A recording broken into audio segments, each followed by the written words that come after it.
Welcome back, everybody. Tonight, we're diving deep into a whole decade of Oscars. A decade, huh? Sounds ambitious. Well, we're comparing two ceremonies, really. 2014 and, of course, the 96th Awards just wrapped up this year. So 2014 versus 2024, see how things have changed. Yeah, exactly.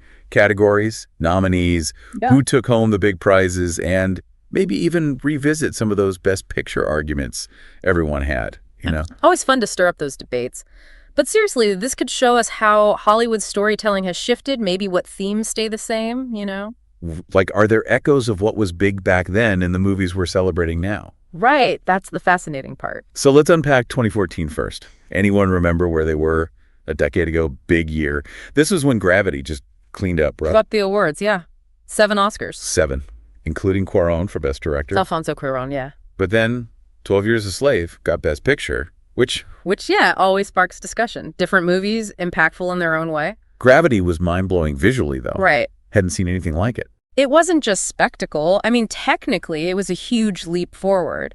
Cuarón did those long, uninterrupted shots, blended CGI with the live action, seamlessly, too. You were in space with those characters. Exactly. And so many films after that, you can see its influence. Oh, totally. Push the boundaries, for sure. But then, 12 Years a Slave, directed by Steve McQueen, that's pure power in storytelling and acting. No question. Chiwetel Ejiofor, phenomenal. And Lupita Nyong'o wins Best Supporting Actress. First nomination, too. Incredible. So we've got these two films, right? Totally different genres, but they both got people talking. Exactly. Gravity, about what cinema can even do, and 12 Years a Slave, well, confronting some really tough parts of history. Like the two sides of what film is for. I like that. Okay, so now we jump ahead. It's 2024, Oppenheimer and Poor Things are the big names, right? Chuck in the town, yeah. Oppenheimer snags Best Picture, and Christopher Nolan finally gets his Best Director Oscar. After all those nominations, huh? Overdue, some might say. I think it hit a nerve with audiences. It's about these huge moral questions, the burden of genius, you know, and all the stuff that comes with scientific advancement, which Super relevant today. couldn't be more so. And Cillian Murphy, wow. Best Actor for that role. Well deserved. A haunting performance. We have Poor Things, completely different vibe. Whimsical, so visually striking. Emma Stone, Best Actress, and Best Costume Design, no surprise there. Yorgos Lanthimos directing that. A lot of praise for how surreal it is, but also Like how it tackles identity, finding yourself, all that. right. And Stone's acting, people were saying it showed how much she's grown since those earlier roles. Oh, for sure. And hey, we can't forget Robert Downey Jr., Best Supporting Actor in Oppenheimer. Oh, yeah. I mean, he was brilliant as Strauss. Added another whole layer to that cast. Okay, so here's the fun part, right? We look at these 2 years side by side. What's similar about the Academy's choices? Was totally different. Both years have films that are pushing the technical limits, definitely. Big issues at their core, too. But the specific genres, the themes the Academy seems to be drawn to, that feels different. How so? Well, 2014, a lot of sci-fi historical drama. But 2024, more biopics, stuff that's almost surreal, artistic, you know. So Hollywood's maybe moving away from those big, sweeping narratives towards stuff that's more internal, more stylized. It's a thought. Look at this. Poor Things gets Best Costume Design, but it's this absurdist movie almost. Back in 2014, The Great Gatsby won, and those were historically accurate, glamorous. You're right. That's a real shift in taste, maybe. Like they're valuing different things now. Could be. Super interesting to think about. All right, let's break down some categories, nominees, all that. Best Picture is always the big one. So 2014, we had Gravity, 12 Years a Slave, of course, but also American Hustle, Captain Phillips. Dallas Buyers Club. Right, Her, Nebraska. This is a lot. Philomena, The Wolf of Wall Street.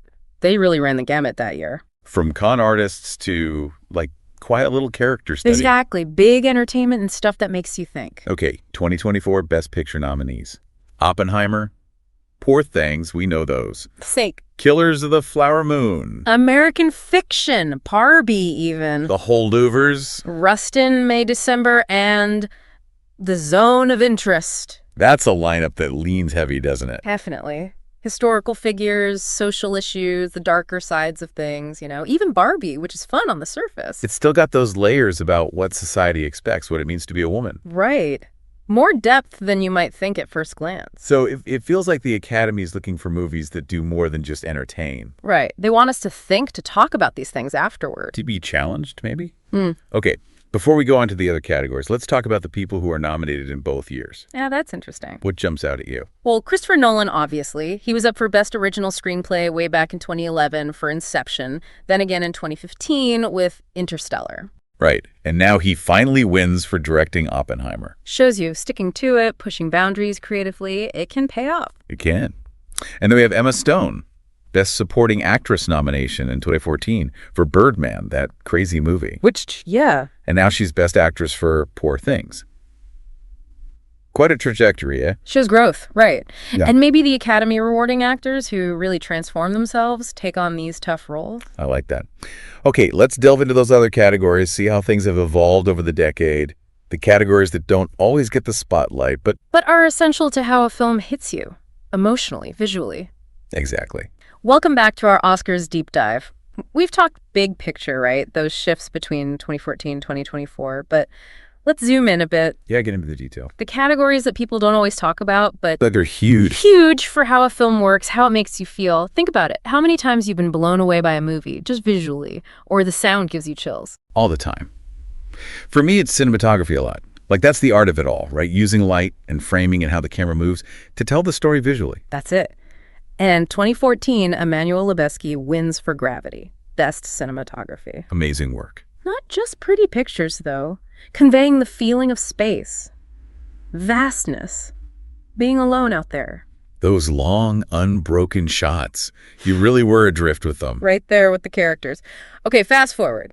2024, Hoyt van Hoytema wins for Oppenheimer. And what's so cool about his work is they use black and white and color film Bold choice. to show the difference between, like, objective reality and what Oppenheimer's experiencing. Adds a whole other layer. The black and white parts, they're stark, almost documentary, like you're watching history unfold, but then the color comes in for his personal stuff, and You connect with him more, the emotion, the impact of it all. it wasn't just a trick. It was part of telling the story. Smart. And you see that evolution, or Gravity, using cinematography to, like, immerse you totally. But Oppenheimer, it's adding meaning, layers of it. Exactly.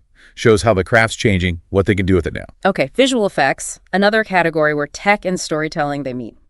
Gravity dominated, 14, and for good reason. How they did weightlessness, the debris, Earth reflecting in the helmet, game changer. Totally. But then 10 years later, Godzilla -1 wins. Yeah, interesting. What I read is they blended old school stuff, practical effects, with the cutting edge CGI.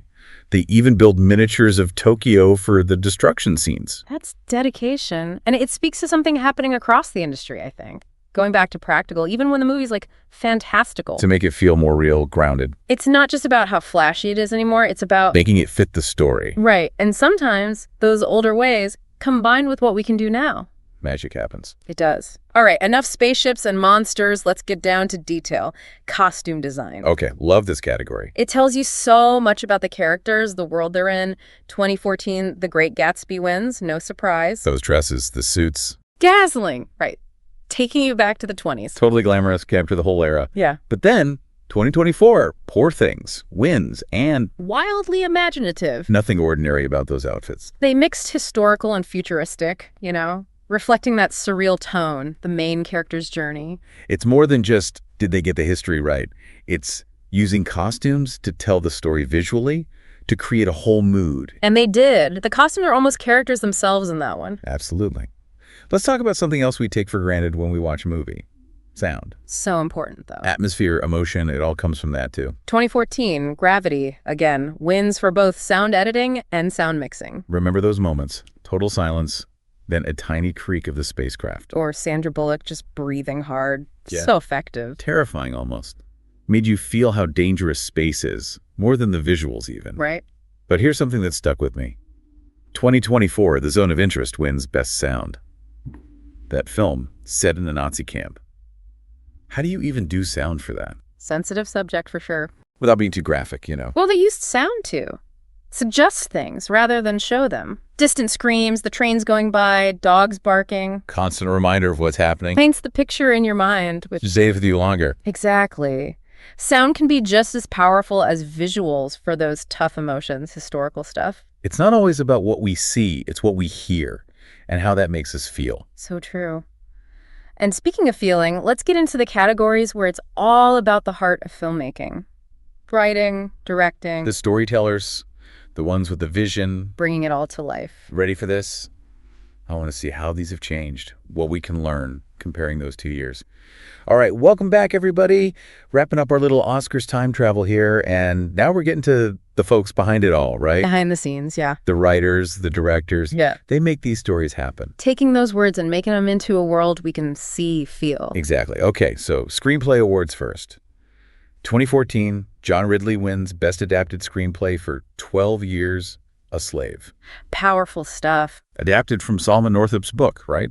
His own story. A memoir, yeah. And Ridley's script didn't shy away from anything. Brought that whole awful part of history to life. You felt it. More than just being true to the book, though. Ridley added layers, emotion, made it hit harder, I think, for today's audience. He did. Then, 2024, we have Cord Jefferson winning for American Fiction. Yeah. That one tackled race, identity, all within the publishing world. But so sharp, so witty. Definitely had bite. So these adapted screenplays, they're taking something that already exists. Putting it new life, yeah. Making it relevant for us now. Yeah. It's cool to see both Ridley and Jefferson use that to talk about these big issues we're still dealing with. They did. All right, what about the original stories? The ones that come straight from the screenwriter's imagination. Pure creation. 2014, Spike Jonze wins for Her. Best Original Screenplay. Remember that one. Loving connection, but in the digital age. You had to think about it after you walked out. Bit unsettling, too. All that stuff about AI. And where relationships are headed. Almost like he predicted what's happening now. Kinda, yeah. Made you wonder what's real anymore. And what it means to connect with someone or something in a world that's more and more online. Right. 2024, we have Anatomy of a Fall winning, the legal drama. Kept people guessing till the very end. Oh, yeah. So many twists. Masterclass in suspense. Justine Triet, Arthur Harari, their writing was so tight. Information comes out slowly. You're always changing your mind about who did what. It's like a puzzle, but with people's lives. And that's what a good mystery does, right? Makes you think, but also gets you emotionally involved. For sure. Okay, now for the directors. The ones who pull it all together, give us that final vision. The captains of the ship. 2014, Alfonso Cuarón winning for Gravity. That was huge. Groundbreaking, yeah. Using tech to create that experience, like nothing we'd seen before. Changed how people thought about film, visually. It felt big, like an epic, but also so focused on the characters, their struggle. Against that backdrop of space, just immense. Okay, it's 2024, and Christopher Nolan finally gets Best Director for Oppenheimer. Took long enough, some would say. First time winning this after all those nominations for Inception, Dunkirk, the others. Oppenheimer was heavy stuff. Morally, psychologically, this guy who makes the atomic bomb, all that comes with it. Classic Nolan, though. You get the visuals, the ideas, and the emotions all hitting you at once. He does that. So, big picture now, wrapping up. What really stands out to you comparing these two Oscars years, 2014, 2024? The tone's different, I think, what they're focused on. 2014, a lot of it was about spectacle, getting away from reality. But 2024, it's more internal, those character stories, the big questions we're all asking. Social stuff, ethics, like the films are reflecting a world that's gotten, well, more complicated, more uncertain. Yeah, maybe. But what stays the same, I think, is both years, these movies, they take us somewhere else, make us think harder about things. That's cinema's power, right? Entertain, provoke, get those ideas flowing. It does that. All right, for our listeners out there, if they want to dive deeper into these Oscars, one film from each year, would you recommend? That's tough. 2014, got to be 12 Years a Slave for me. Everyone should see that film, just understand. Powerful choice. 2024, I'd say Poor Things, visually amazing, makes you think about who you are, all that. And Emma Stone, just brilliant.